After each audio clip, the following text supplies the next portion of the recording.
The mandate of the University of Agriculture Makurdi is to promote human development in agriculture, engineering, science, and technology. And this is done through teaching, research, and extension services. We have a very good team of lecturers, and we have the facilities, and a very good library, lecture rooms. And then in terms of research, we also have a research board, which is collaborating with other bodies. And of course, the TED Fund is also handy in providing the funds. One of the things we have been able to do in the last 4 years is to ensure that we get every single project that we inherited completed. And in addition to that, then we also have our own projects that we have been carrying on.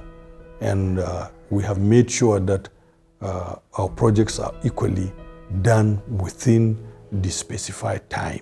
We have been able to complete, I think, about 100 projects, which would have been abandoned projects if we had not given these projects the attention that they require. When I came on board, we met quite a number of challenges. One of them was lack of hostels. You know, even now, only 20% of our students live on campus. Similarly, staff accommodation. In fact, our staff, over 90%, 95% live outside. And then we are also very far from the town, so we have problems with municipal services like water, electricity. A university functions when it has electricity, water, because the labs cannot function without electricity and water. Some experiments will require 24 hours running. So if you have power cut, then your capacity to carry out research is limited. One of the things we did as a council was actually to go around the institution, meet the staff in the colleges and schools and ask them, okay, I told them, we want you as a school or college in this university to tell us what you think you want to become in the next 4 years, and how do you want us to help you achieve that. And we aggregated all these aspirations, we put them together and had it as the goal of the council. We thank God our university was one of the 7 universities that federal government earmarked for the development of solar power in the country. And it has even been completed. What we're using right now is the power from the solar power station.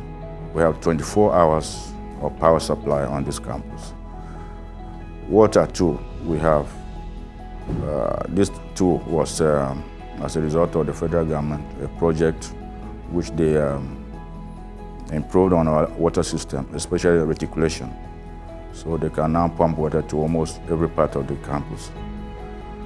Teaching, we had problems with laboratories, equipment, even lecture halls. But we got some fund from TED Fund, and the needs, which we have developed so many lecture halls and offices on campus for the past 3 years. We also were able to get some allocation for hostels. So we'll be able to put up a female hostel that can take up to 1,500 students. In the area of lecture halls too, we have put up quite a number. And we have smart boards now, which we use in the classrooms. And with our power supply, we have, to a large extent, improved on our teaching methods. There are projects we have initiated and completed within my tenure. An example is the College of Science office complex. As for procurement, there are so much equipment, office furniture, all such. And when I came on board, we were rated very far you know, the ranking of universities by NUC and other bodies. But when we came on board, we wanted our university to be more visible. We made sure that we had a lot of our contents online, so that increased our visibility online. And we have also worked so hard on our ICT. We have improved on our portal. We have improved even on our teaching methods. We have improved our library. We have a very strong e-library. And so in terms of teaching and research, we have also done very well. A listening father, that is what we call him. We not just see him as a vice-chancellor, but we see him as a father, because he's a man that when the student cried to him, he listened. And that is why the student tagged him as Professor Tokandu. Today, the whole school, we are having solar street lights.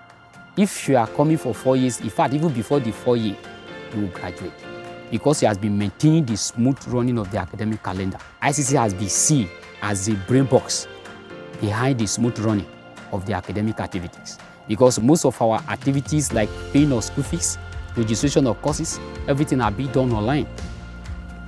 Since this administration came on board, we have been seeing some new structures.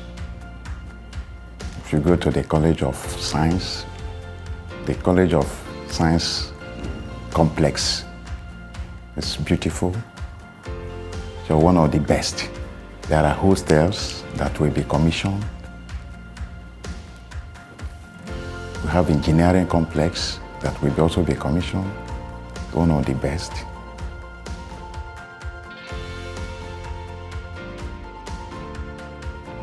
If you go to the fisheries, there are also two buildings coming up. It has been very massive. Before I came on board, this library, you cannot define it. But today,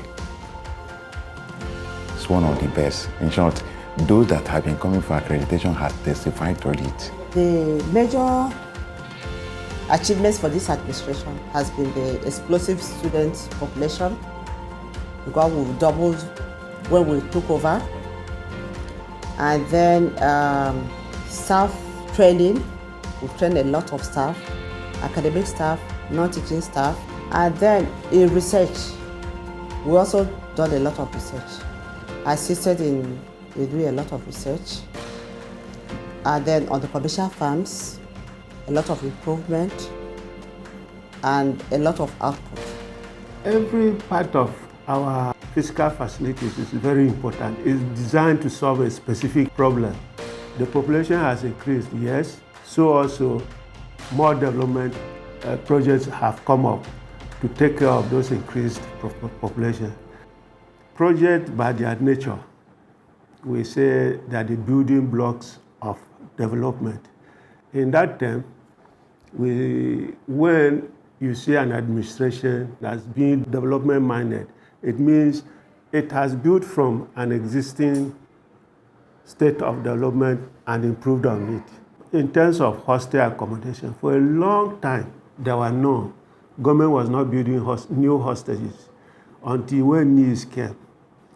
State Fund was not building hostages, but now they have said they will build. And we have proposal for 3 brand new hostels during this administration. They are already at an advanced stage of being implemented. So classrooms, we have built many, improved. The university has built many new classroom blocks. They have improved on the furnishing, they have improved on the equipment supply and all those things. So as the population had increased, more of these facilities have come up.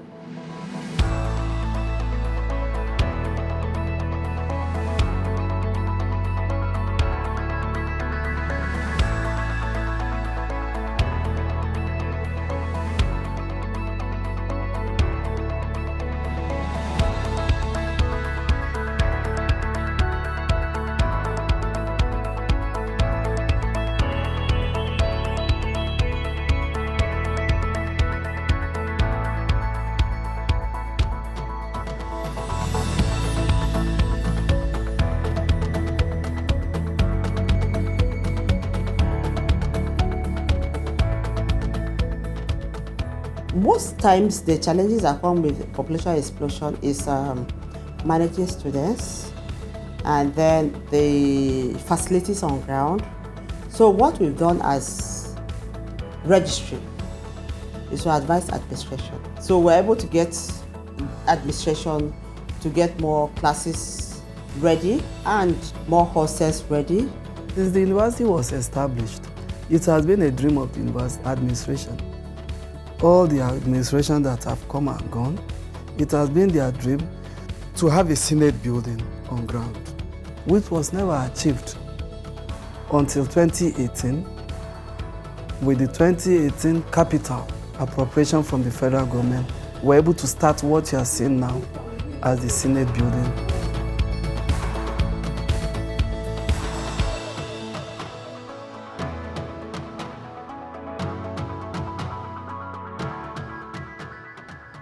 We have built the labs, well, equipped the labs. So, and I told the academic staff, now the challenge is not from you. We want to see results from that. And what we are even trying to do is to plant economic trees so that you landscape the university, but with economic trees. We want to put either cashew fruits, oranges, palm trees, something we put in a row will look beautiful and nice. This council is different from other councils because we do not function just as policy improver.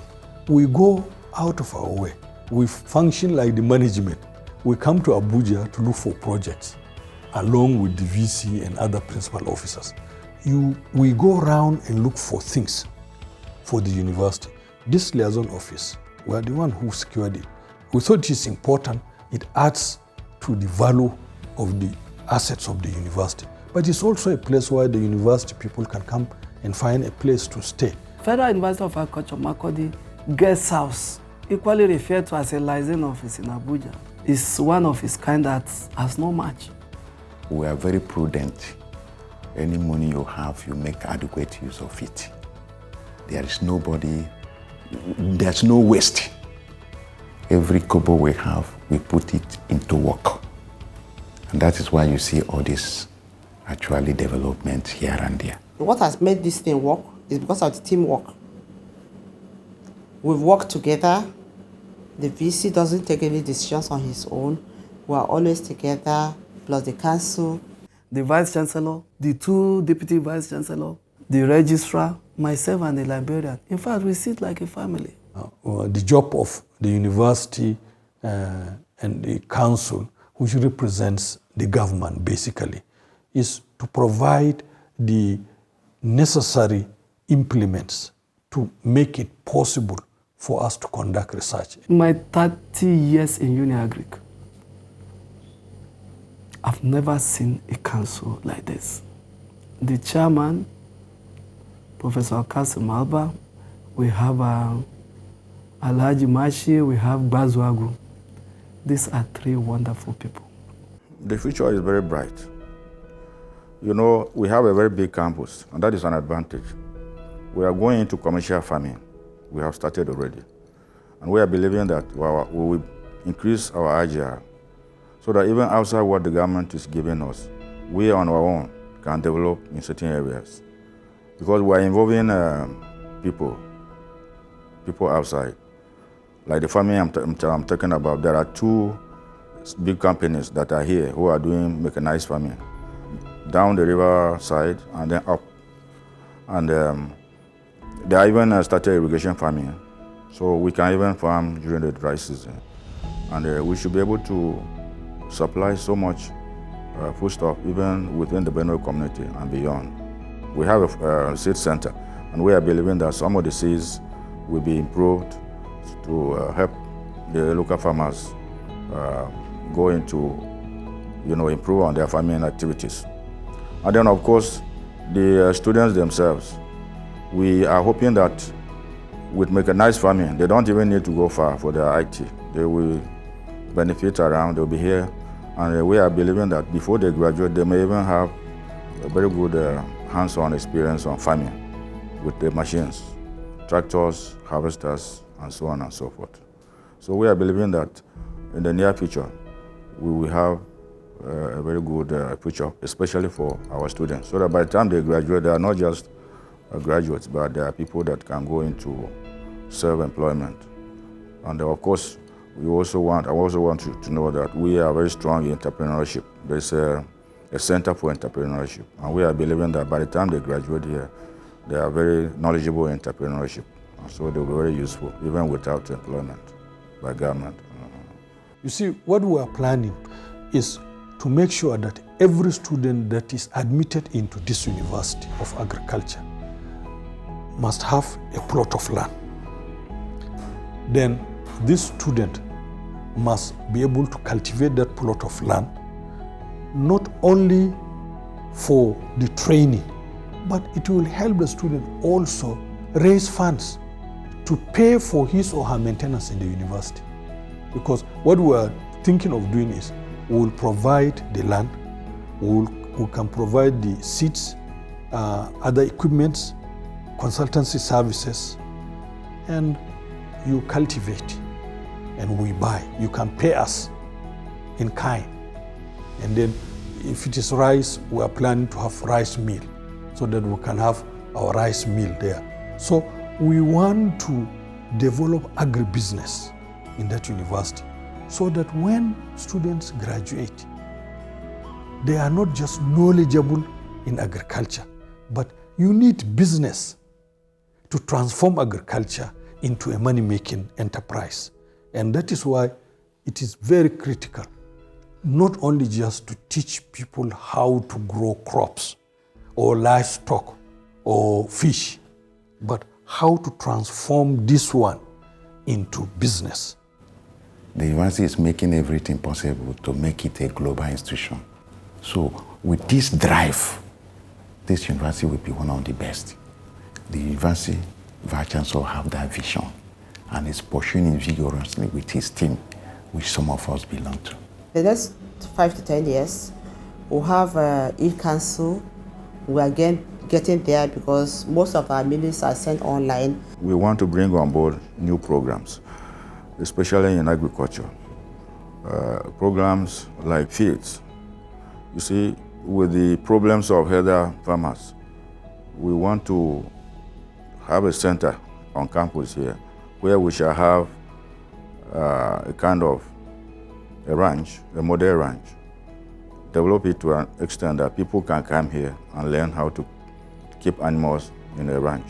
And then we want to also go into this online teaching. You know, with the COVID thing, we have a lesson from there so that we, even when we have a situation like that in the future, we should be able to continue training our students wherever they are. We want to turn the university into a huge agribusiness center. You do research, you apply the research on the farms, and you get it from the yield, and the university can purchase, the university can have all sorts of things. And this is how we have become a bit different from the others.